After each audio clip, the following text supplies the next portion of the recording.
Welcome to my channel. In today's video, we will be enjoying an adventure sci-fi film, entitled DC League of Super Pets. There will be spoilers ahead, chill out and enjoy. Krypton, where the film starts, is about to be destroyed. Jor-El and Lara separate baby Kal-El from his best friend, a Labrador puppy named Krypto, by sending him away in a pod. Krypto enters the pod just as it closes to protect Kal-El. Although Jor-El tries to stop them, Lara argues that having a friend will be better for their son. The pod takes off as Krypton explodes. Kal-El, who is crying, is consoled by Krypto. Presently, everyone knows Kal-El as Superman. He still considers Krypto to be his best friend, and the two of them engage in a variety of activities together, including flying across the city and taking out criminals. Krypto, however, has a terrible attitude about other animals, as evidenced by the way he treats the other dogs at the park. He also feels jealous of Lois Lane and Superman's relationship. Krypto is told by the other dogs that he might be forgotten now that Superman has a girlfriend. Krypto visits a pet shelter with Superman, aka Clark, in an effort to make him a new friend.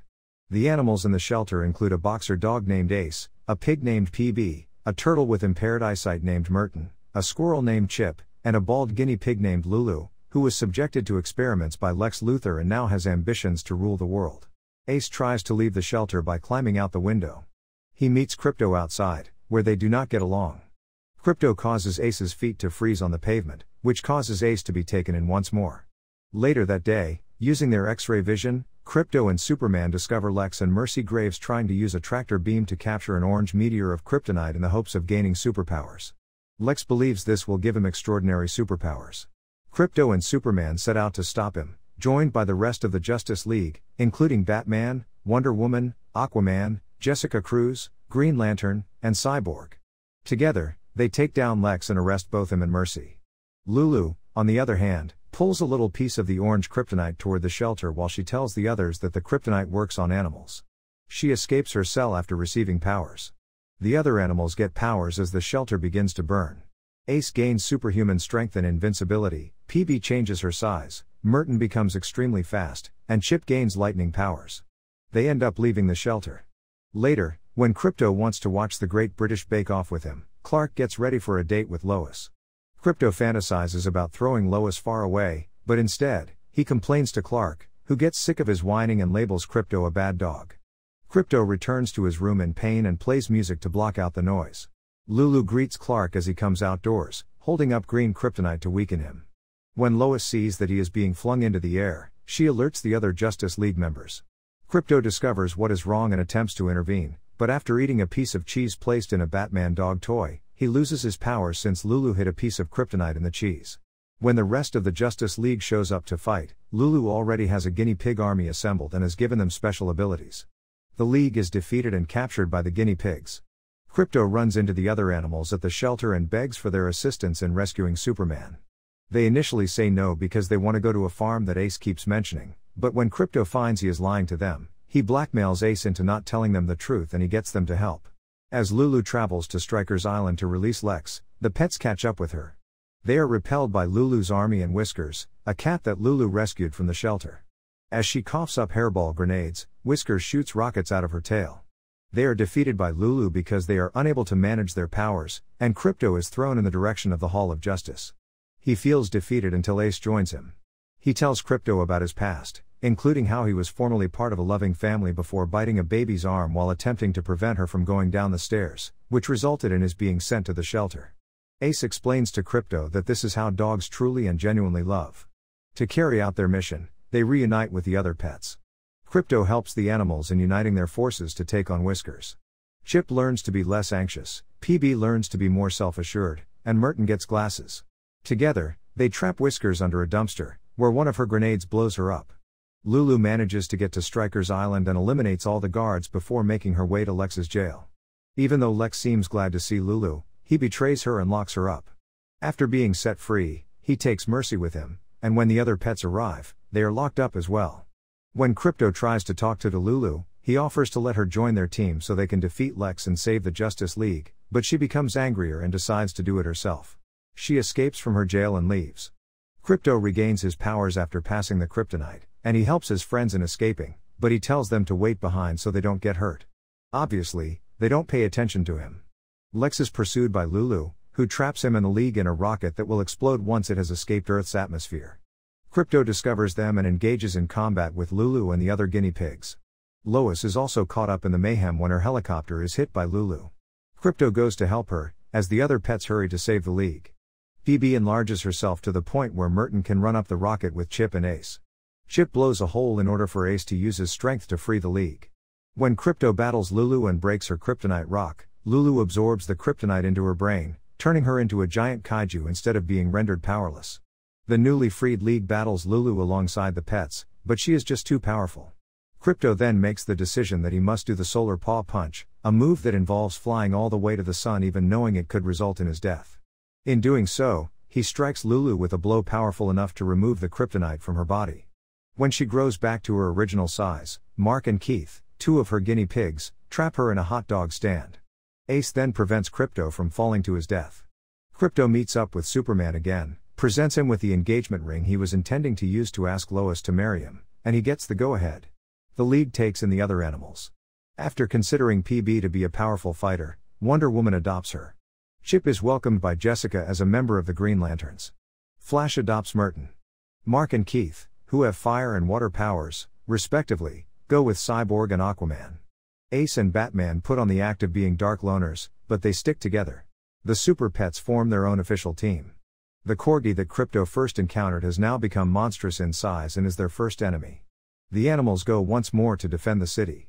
Mid-credits scene, Mercy has obtained Lex's suit of armor and has tracked down Lulu. She accepts her because she is aware that the two of them are responsible for Lex's success, and they later go on to collaborate on their own evil plans. Lex, on the other hand, is still trapped in his bubble. That's all for today's recap. Give this video a big thumbs up and subscribe to our channel if you haven't already. Click the bell button if you want to be notified every time we post a new video.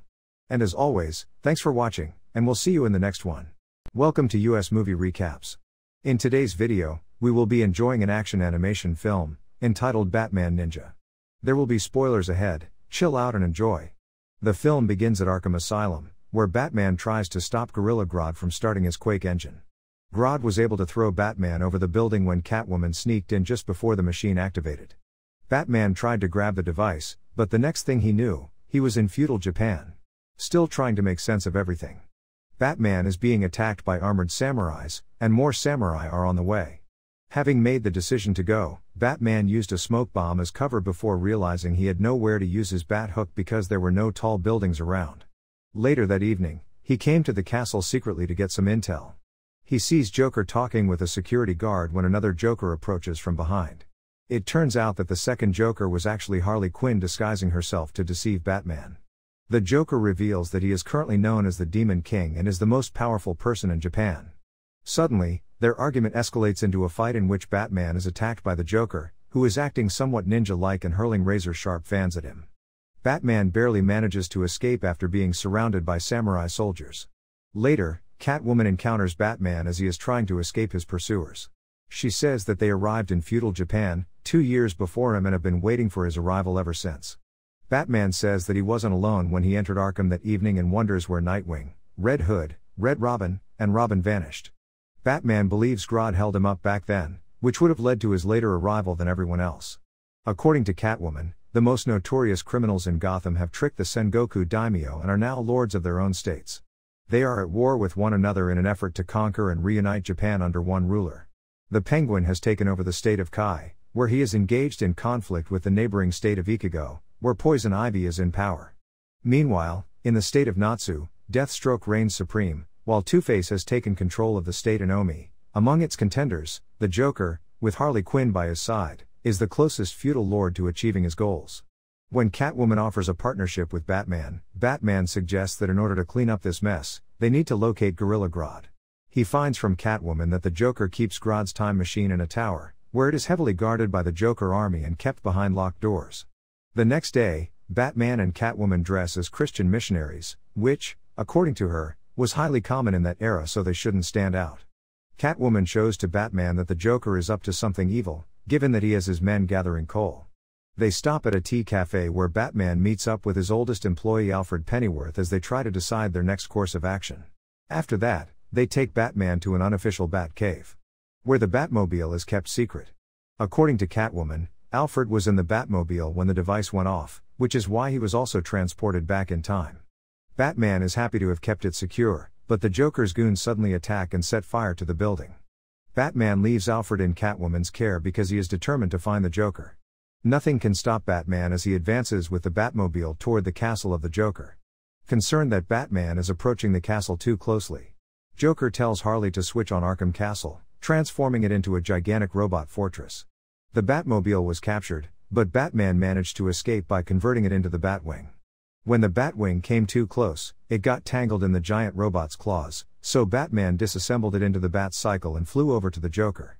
With the Joker at his fingertips, Batman is forced to go down instead and save a helpless mother and child who are about to be crushed by the giant robot hand. His Bat-cycle is interrupted when Sumo Bane appears and captures it with its hands. To get rid of Sumo Bane, Batman turns his Bat-cycle into the armored Batman, brushes Bane aside, and stops the giant robot hand. Before it crushed them both, Batman rolled to safety.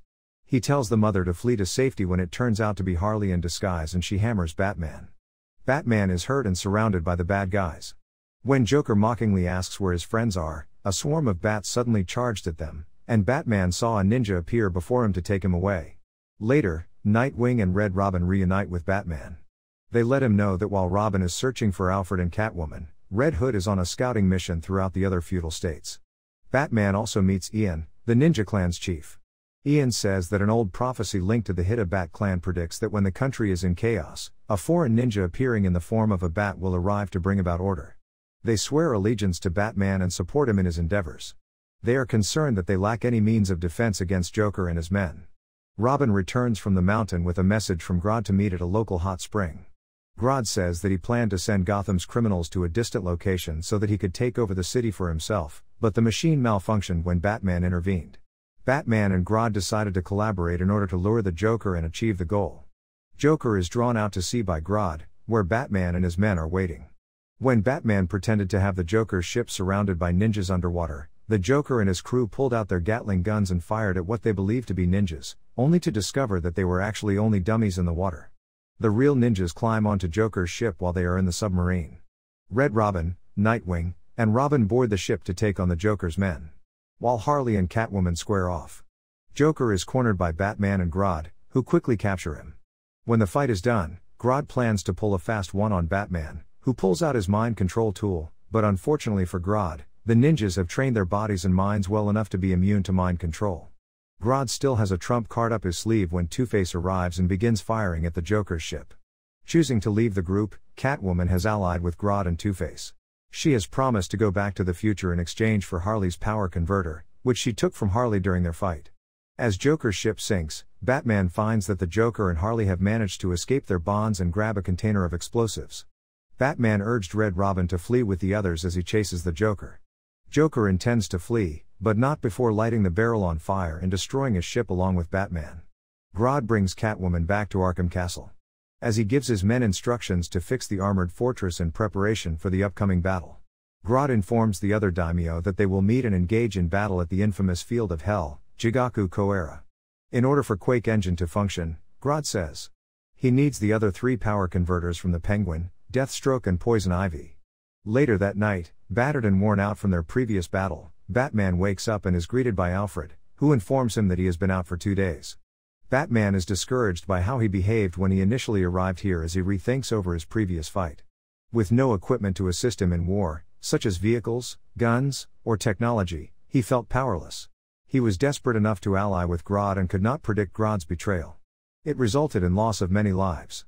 Now more than ever, he is driven to make up for his mistakes. This time, he urged his allies to study and master the ninja techniques, which when combined with their modern combat skills and innovations, will bring about the fulfillment of the ninja's legend and prophecy. Meanwhile, Robin informs Batman that Red Hood has traced the Joker and Harley, whom they initially thought for farmers. As Red Hood tries to force them to stop acting, Batman stops him because he believes they have lost all memories of who they were and decides to keep eye on them. After a month, the Great Battle's day has finally here. Grodd and Arkham Castle have moved closer to the battlefield. The Trojan Birdman Castle of Penguin, the Jiroku Plant Poison Castle of Poison Ivy, Kakuju Shorso Castle of Deathstrokes, and the feudal Emote Castle of Two-Face, all mobilize and move directly for the Field of Hell. Now that the epic fight between giant robots has started, Penguin and Poison Ivy are engaged in combat as Deathstroke fires at them. When Grodd arrives to face Deathstroke, Two-Face steps in and offers to deal with Deathstroke by himself. Grodd appreciates Two-Face for his loyalty, but at the last moment, Two-Face betrays Grodd and tries to kill him. Grodd grabbed him and threw him over to Deathstroke since he expected his betrayal. He snatches Two-Face and Deathstroke while they are still on the ground and throws them at the Penguin and Poison Ivy. During this time, Batman and his allies have been preparing for this day and are on their way to eliminate them all when their path is blocked by Grodd warriors. Ian volunteers to handle them, and Batman is advised to concentrate on the battle. Batman and the others approach the battle zone and take off in homemade paragliders in the direction of Arkham Castle. Grodd reveals his big master plan to Catwoman, while the rest of Gotham's villains are mind-controlled by him. He reveals that by providing them with the necessary technology, he tricked them into constructing their fortresses. He intends to rule this country and transform it into a kingdom of monkeys where he will have complete control over everything. While he prepares to finish his grand master plan, Joker and Harley arrive on a hot air balloon and attack Grodd and Catwoman with gas bombs that cause paralysis. Following a stunning turn of events, Joker creates a massive super robot out of all the fortresses and throws Grodd and Catwoman off the building while they are paralyzed. Batman and the others were forced to rescue them and get them to safety. Grodd, who is grateful to have been saved, gives Batman his flute so that he can summon his army of monkeys to take down the Joker's robot. Robin and Monchi-Chi, his pet monkey, urge that he hand over the flute to him because he knows how to use it. When Robin and Monchi-Chi began playing the flute, thousands of armored monkeys appeared on the battlefield and rushed at the giant robot, but despite their overwhelming numbers, they were unable to grab it. Mommy, a female monkey, suggests that they combine the armored monkeys to create a giant monkey that is comparable to the giant robot. The giant robot is struck hard by the giant monkey, which causes it to fall to the ground. While it was down, Batman and the others rushed towards it, but it immediately stood back up. Harley fires a large flamethrower at Batman and the others, but the giant monkey grabs them and lifts them to the top. Monkeys begin to collapse one by one from the tremendous heat, when the Ninja Clan shows up, along with swarms of bats that smother the flames. The bats gathered, grabbed the giant monkey, and became one gigantic Batman, assisting Batman and the others in entering the fortress. Batman approaches the Joker, while the others search for the other criminals inside. While Red Robin fights Two-Face, Nightwing finds Penguin. Red Hood spars with Deathstroke, while Robin fights Poison Ivy. Harley is in Catwoman's hands. Joker reveals that he lost his memory by hypnotizing himself in order to gain an advantage in a battle of wits. They only retrieved their memories when the flowers bloomed and they waited for their time. After slaying everyone else, Batman and the Joker engaged in their epic final battle on the rooftop using swords in accordance with local tradition. Batman is at a disadvantage since, in keeping with his promise to refrain from killing, he is unable to end the battle. Batman is struck in the chest by the blade that Joker threw at him, causing him to fall off the roof. Moment the Joker believes he has successfully killed Batman. He appears behind him. Batman revealed ninja methods to him by dematerializing himself into a swarm of bats. He eventually beats Joker and is tempted to kill him, so he lets him fall off the building only to save him at the last moment. When the battle is finished, Batman and the others are appreciated by the Ninja Clan for restoring law and order in the nation. They return to their own time after Batman activates the Quake engine. In a post-credits scene, Batman is greeted by Alfred, who gives him a change of clothes for a meeting with the mayor. Batman is shown riding in a horse-drawn carriage toward his meeting. Thanks for watching. Please subscribe to our channel to get notified whenever we publish the next recap. Till then, take care. See you next time. Welcome to US Movie Recaps. In today's video, we will be enjoying an action-adventure film, entitled Ultimate Avengers. There will be spoilers ahead. Chill out and enjoy. In the North Atlantic in 1945, a squadron of B-24 Liberators transport the 101st Airborne Division. The radio announces that Berlin has been taken and Nazi Germany is expected to surrender. However, there are also claims of a Nazi superweapon that is aimed at the United States of America. The soldiers were in a plane going on a mission. While they are on the plane, one of them was trying to take pictures while others were just sitting quietly thinking about their families because they did not know whether they will be able to see their family again because according to one of the soldiers, the mission they are about to embark on is a suicide mission. Shortly after that period, the pilot gives them the sign that they have reached their destination. The door of the plane was open and all the soldiers come out of the plane using a parachute to get to the battleground. When the soldiers get to the ground, they all begin to fight with their guns. After a while some of the soldiers are dead and some are injured and suddenly another plane where Captain America can be found visit the place. When Captain America arrives at the place, he gives the soldiers the courage to continue with the fight. He leads some of the soldiers to the place where the super weapon is kept. However, when they get there, some scientists and beasts are operating some computers. Captain America and the soldiers attack the people that are inside the building. But when Captain America is still fighting, one of the scientists launches the super weapon. When the super weapon is launched, Captain America tries his best to stop the weapon, but it is launched already. However, he jumps on the weapon while it was in the air, and fortunately he get access to a bomb which he used to destroy the whole weapon. And after bombing the super weapon, he lost consciousness and fell down into the sea. And none of the soldiers was able to help him, he got lost and nobody was able to find him. After a while, probably after 6 years, the general and some other people are on a ship to find out where they will be able to find the location where the body of Captain America was lying. After checking over and over again, they could not find his body. But when they get to a point, the professor told the general, after trying to track his body with her laptop, that they will have to move forward 182 meters before they will be able to find the body of the legend. The general agreed with her and they took another ship to find his body. The general and the professor were the only ones that moved forward to find the body of Captain America. After moving for a while, the professor controls the ship and she penetrates a closed path to find the body of Captain America. When they find his body, immediately they make an arrangement to carry him for better treatment. The airplane carries his body to the lab of a great gamma scientist. The general commend the professor for her great work and the professor also appreciate him. 3 scientists were with Bruce Banner because he assigned them to the program. They call his attention to ask for the reason why he has chosen them for the program. Bruce answers them and tells them by giving them all the files and necessary information they might need, and he gives them their assignment, which is to assist Professor Ross in completing the rebirth chain. After telling them what to do, he asks them whether they are having any questions. They all lift up their hands signifying that they are having questions. Dr. Bruce realizes that their question is about Hulk. Therefore he tells them that he is only asking them if they are having any questions apart from questions that are pertaining to the Hulk. They all drop their hands and no one could ask any further questions. However, just after the conversation, Professor Ross rushed in so that she can inform the doctor about the good news he is having for him. When Professor Ross meets Dr. Bruce, she tells him that they have been able to see the body of Captain America. Dr. Bruce was extremely happy because he had been expecting to see his body. However, after hearing that, Dr. Bruce and Professor Ross run to examine his body. But when they are on their way to the place where his body was kept, his body has been laid down on a device so that his body can be scanned. While the device was scanning his body, a man arrived so that he can examine his eyes closely. But unfortunately, when he was examining his eyes, Captain America opened his eyes and began to fight with the man.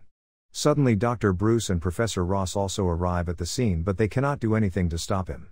The soldiers run so that they will be to stop him, but he fights with all the soldiers and beat them all.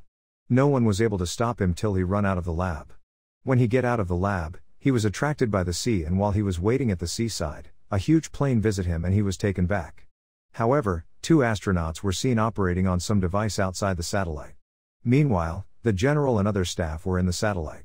Suddenly, they realize that there is a particular spaceship that is coming around them from afar.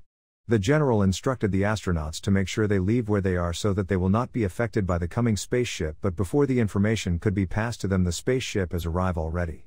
The astronauts did not have anything they could to escape, and suddenly, the spaceship hit their satellite and the astronauts fell off the satellite. The satellite was also affected and the whole staff that are inside the satellite were all affected, including the general. The general enters another room and 3 faces appear to him because they were aware of the problem they are passing through. While the general is with them, the satellite is destroyed. One of the 3 faces that appear to him asks him how long it will take him to bring in another spaceship. But the general refused to answer because he did not want to destroy other people's lives again. The faces conclude their conversation with the general by telling the general to bring in another spaceship with Captain America so that he can help them accomplish the mission. Meanwhile, Captain America is still receiving treatment from the lab. However, before the general could pass the information to Dr. Bruce about Captain America, Dr. Bruce and Professor Ross were discussing. And in their discussion, Bruce tries to convince Professor Ross that he will try his best to correct all the mistakes he had made earlier. But Professor Ross did not believe him.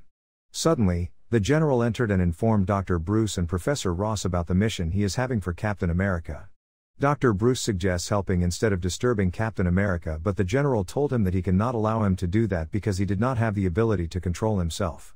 Fury and Captain America try to recruit the Norse god Thor, who rejects the offer to continue environmentalist protests.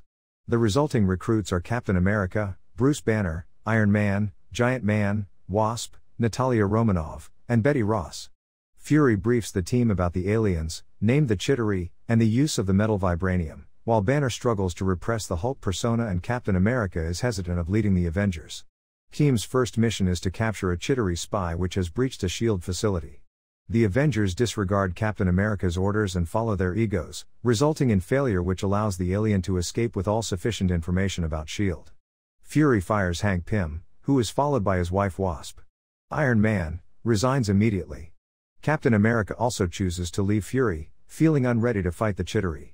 Desperate for soldiers to combat the coming assault on S.H.I.E.L.D.'s New York facility, Fury demands that Banner applies his super soldier serum to all of his candidates, only for Betty Ross to learn that Banner was only using the serum as a diversion to find a way to control the Hulk.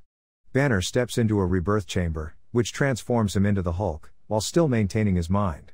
Fury and the Black Widow lead a failing attack against the alien invaders, but each Avenger shows up, now joined by Thor, to send the three ships crashing into the ocean. Banner loses control of his thoughts and the Hulk retains his own childlike and violent personality, brutally killing every last Chitauri and then lashing out against the Avengers.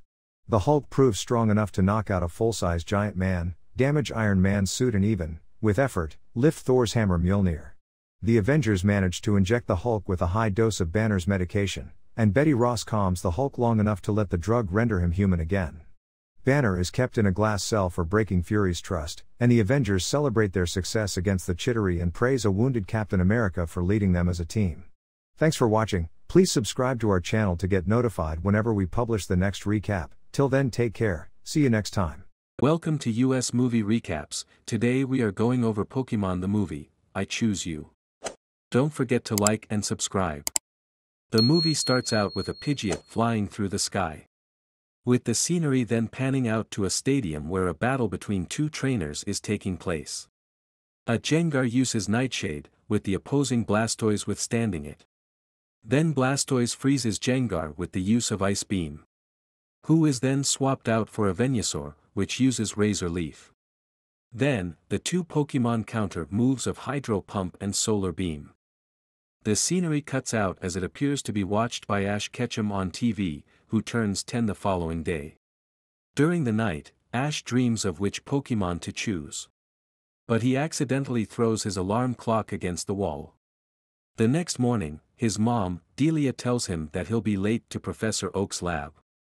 He then falls out of bed and hurries off to the lab. He first decides to choose Squirtle, who was unfortunately chosen by another trainer who was on time, same for Bulbasaur and Charmander. Not having any other option, Ash have to go with the last Pokemon, which is Pikachu. Pikachu despises getting into the Pokeball, and Ash get a tough time getting along with him. Series of events happens which made them trust and grow fond of each other. Then Ash was gifted with a rainbow feather from Ho-Oh, a rainbow goose. As Ash traveled around capturing Pokemons and training Pikachu, he met new friends, Verity and Sorrel. He also rescued a Pokemon, Charmander. With the help of Sorrel's knowledge and the Pokemon Marshadow, Ash made his way towards the mountains. On his way he battles Cross, Charmander's original trainer, but lost to him. He grows bitter and sad. Ash falls asleep. He wakes up in his mind, where he finds himself in school. Ash looks out the window and sees what he thinks is Ho-Oh, but is instead a plane. Ash doesn't seem to remember Pikachu, but somehow remembers that he is his best friend. Ash follows Pikachu's outline, and the dream collapses and he wakes up to find a concerned Pikachu, along with Sorrel and Verity. The three make a campfire in the woods. Sorrel explains what Pokemon mean to him. When he was a child, his parents were often busy working, so they had the family Luxray take care of him. One day, he went out into the snow to play and got wounded. Luxray found Sorrel, and gave it warmth for the night.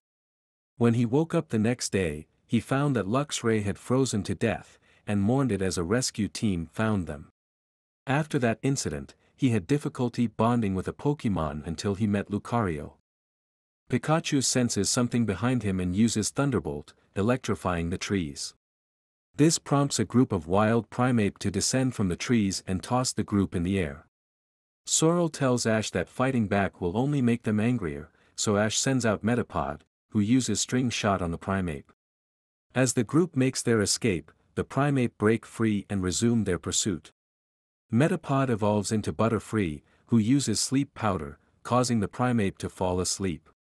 Team Rocket, who had been tailing the group, attempt to catch the primate herd, but fail as they waken and toss them into the sky.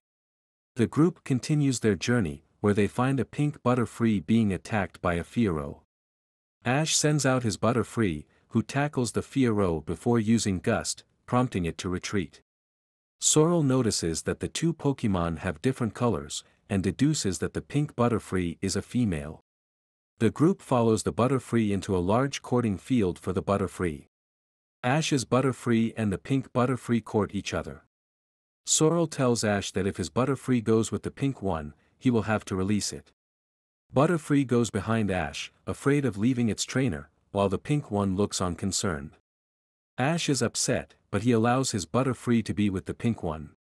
The two groups say farewell to each other. Making their way to the mountains, the group notices that the Pokemon here are uneasy. A man comes out and tells them that they are eagerly waiting for Ho-Oh's power, and explains the legend to them. The man tells the group to call him Bonji, and during the trek, tells Ash about the shadow guide Marshadao, who had been trailing them their whole journey. Team Rocket, who continues to follow the group, are excited about Ho-Oh, but aren't happy that they're on an empty stomach. As they reach the summit where the Rainbow Rock is, Bonji tells Ash to place the Rainbow Wing on the top of the rock. Before Ash can do so, Incineroar appears, using Throat Chop, which Ash narrowly avoids. Cross and his Lycanroc appear, demanding the Rainbow Wing. Ash refuses, and the two have a battle. Cross uses Incineroar, while Ash uses Charmeleon. Marshadao also manifests itself, though Benji states that it is only watching the fight. The two Pokemon battle, with Charmeleon using Slash while Incineroar uses a larger range of abilities. Midway during the battle, Charmeleon evolves into Charizard, surprising everyone, including Cross. Cross quickly snaps out and states that a newly evolved Pokemon is still weak, but is shocked when Incineroar is defeated by Charizard. He lies helpless as Ash passes him to place the Rainbow Wing on the top of the rock, before he suddenly lashes out, as he is angry and confused as to why Ash should battle Ho-Oh. Cross grabs the Rainbow Wing and places it on the top of the rock, which quickly corrupts the surrounding area. Benji states that the wing becomes corrupted when it is placed by someone with a heart of evil. Marshadao becomes enraged and uses the wing to empower itself, before brainwashing Lycanroc and the wild Pokemon into attacking the group. Benji states that only Ash can retake the feather, so the rest of the group help Ash out in reclaiming it. Cross is attacked by the brainwashed Pokemon, before Charizard saves him. While Charizard did not like Cross, it still acknowledged him as his former trainer. Cross is surprised and realized why Ash was worthy of fighting Ho-Oh. Ash makes his way to Marshadao, with the brainwashed Pokemon's attacks being blocked by his group. With Lycanroc being the only Pokemon left in his way, Cross tackles it and tells Ash that he needs to do this. Lycanroc bites Cross' arm, Cross endures it, and reminds Lycanroc of the past, which it remembers, causing it to break free of Marshadao's control before licking Cross' face in affection. Ash battles Marshadao with Pikachu. After a prolonged fight, both Pokemon are exhausted and out of energy, however, the brainwashed Pokemon aren't. Ash tells Pikachu to get in his Pokeball, though he refuses as he wants to be with Ash. Ash forces Pikachu into the Pokeball just as the brainwashed Pokemon unleash a barrage of attacks on Ash. Pikachu later comes out and sees that Ash is disappearing, becoming saddened and cries when Ash supposedly dies. Despair and grief are so strong that Pikachu unleashes a massive and devastating thunderbolt. Ash, who finds himself in an alternate dimension, notices Pikachu crying and tries to reassure him. Pikachu senses Ash's presence, albeit confused. Ash runs like he always did with Pikachu in the past, and his essence begins to grow larger. When it is large enough, Pikachu jumps into the rift and the two reunite, before they are materialized back into the real world, reassuring the whole group. Marshadao notices that the wing is gone, and it reappears in Ash's hand, cleansed of corruption. This also frees the brainwashed Pokemon from its control. Ash places the wing on the top of the rock, prompting Ho-Oh to appear. Team Rocket, who are now climbing a rock face, notices the rainbow. They then see Ho-Oh, Meowth, who is excited by the Pokemon's appearance, loses his grip, prompting the whole team to fall off the rock face. Ho-Oh revitalizes both the group and the wild Pokemon. Ash requests a battle with Ho-Oh, who accepts his offer. They battle until sunset. The group returns to the Poke Center. Nurse Joy is surprised and asks Ash who he and Pikachu battled. Ash replies Ho-Oh, surprising her. Outside, Cross says farewell to the group, telling Ash that they'll eventually battle again, and tells him that he'd better not lose before they do so. The next day, Ash, Verity and Sorrel say farewell to each other. Sorrel states that he wants to learn about the legends of the Kanto legendary birds Articuno, Moltres and Zapdos. Verity wants to see her mother again, stating that she hasn't visited her in a long time. Ash states that he will continue his journey to be a Pokemon master. The three state that they'll have a battle when they meet each other again at the same time, prompting everyone to laugh, before they split paths. Back at the mountain, Benji proclaims that there will be another rainbow hero within the younger generation, and tells them to continue on so that they can battle Ho-Oh. Marshadao simply observes Bonji behind a rock. Like and subscribe to US Movie Recaps for more recaps. Welcome to US Movie Recaps. In today's video, we will be enjoying an adventure action film, entitled Pokemon, Mewtwo Strikes Back, Evolution. There will be spoilers ahead, chill out and enjoy. In the beginning of the movie, some scientists are seen roaming in a jungle. As they are walking, they talk about a mythical Pokemon. The name of the Pokemon is Mew. Mew has phenomenal powers and can cause massive flooding or plant life to bloom in the wild, bestowing some of these powers on humankind. The other researchers ask their senior if that thing is good or evil, or if it is doing this on a whim. The researcher tells them that, no matter what, this Pokemon possesses great power. While they were talking, Mew saw them from outside. They sense her and turn back, but she disappears. They go back to their camp and take Mew's hair with them to extract her DNA. They take it as a victory and decide to take the fossil from Mew back to the laboratory to recreate the most powerful of all Pokemon. In the next scene, we can see that a Pokemon is in a dormant state inside a glass container.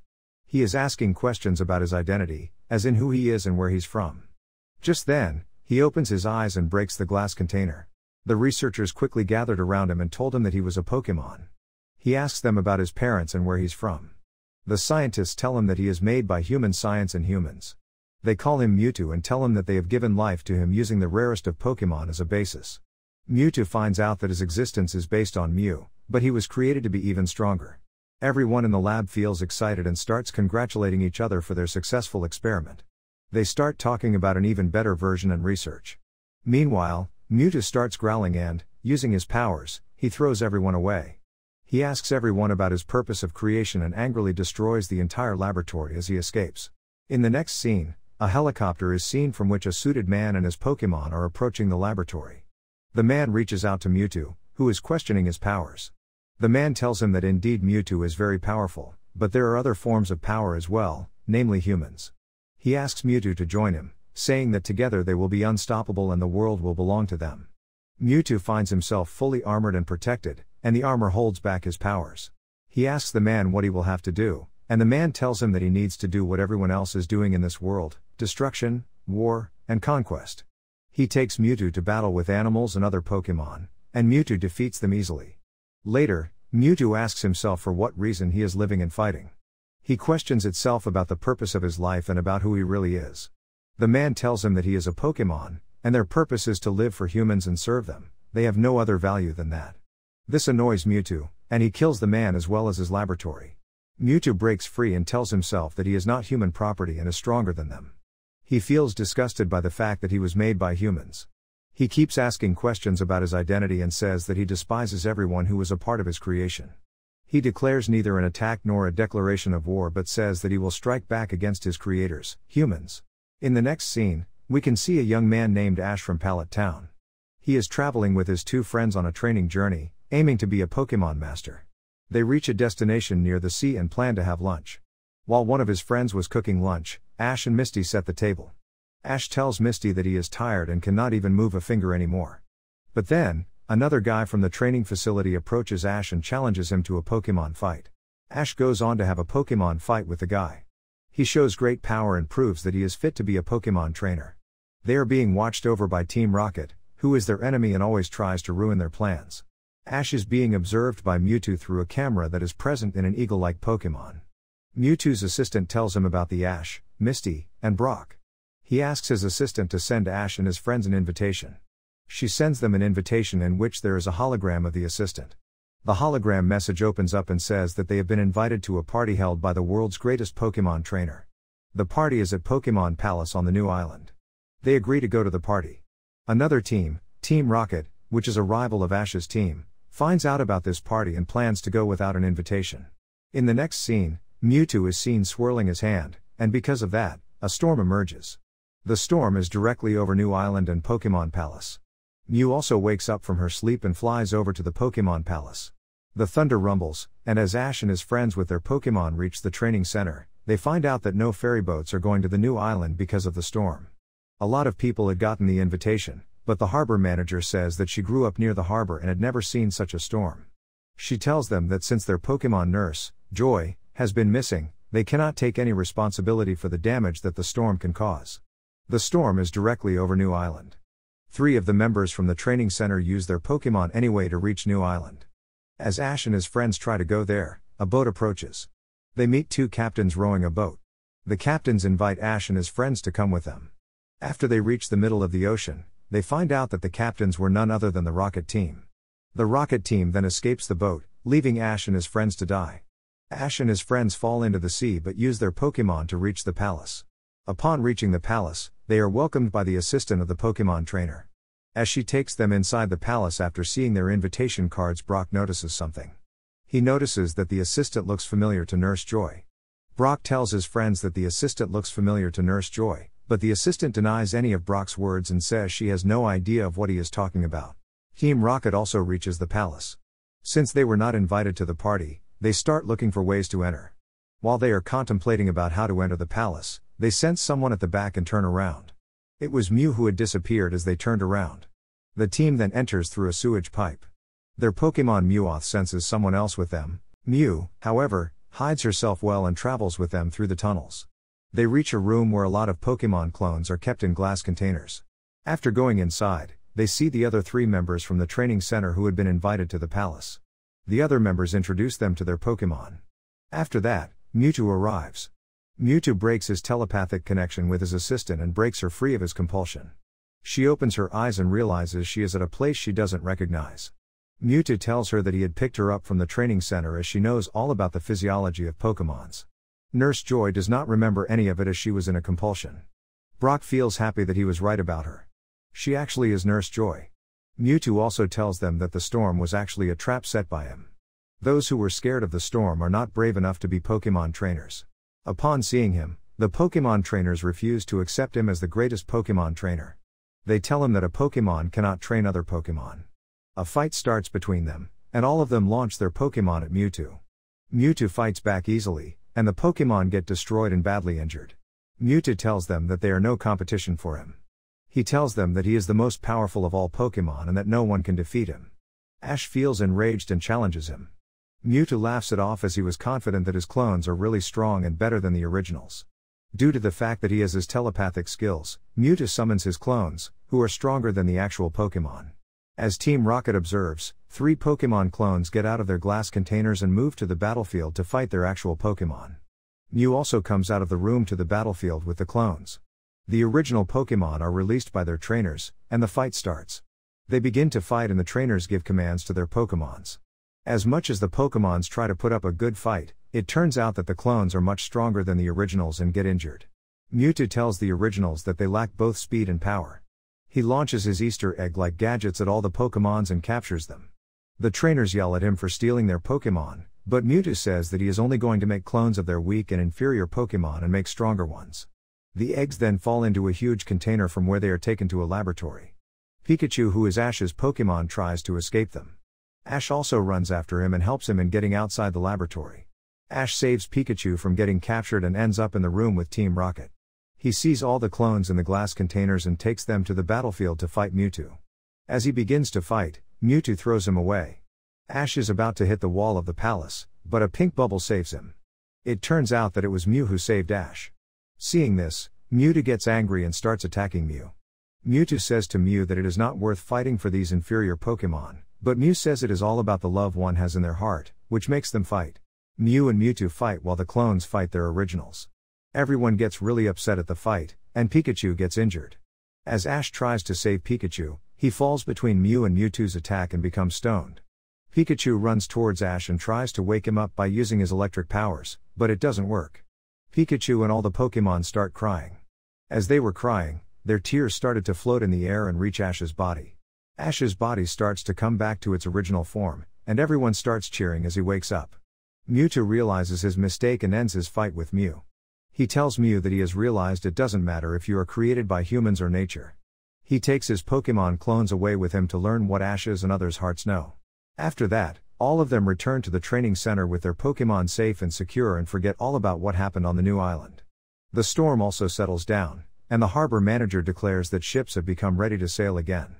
Ash also sees Mew again in the sky the day he decides to be a Pokémon master.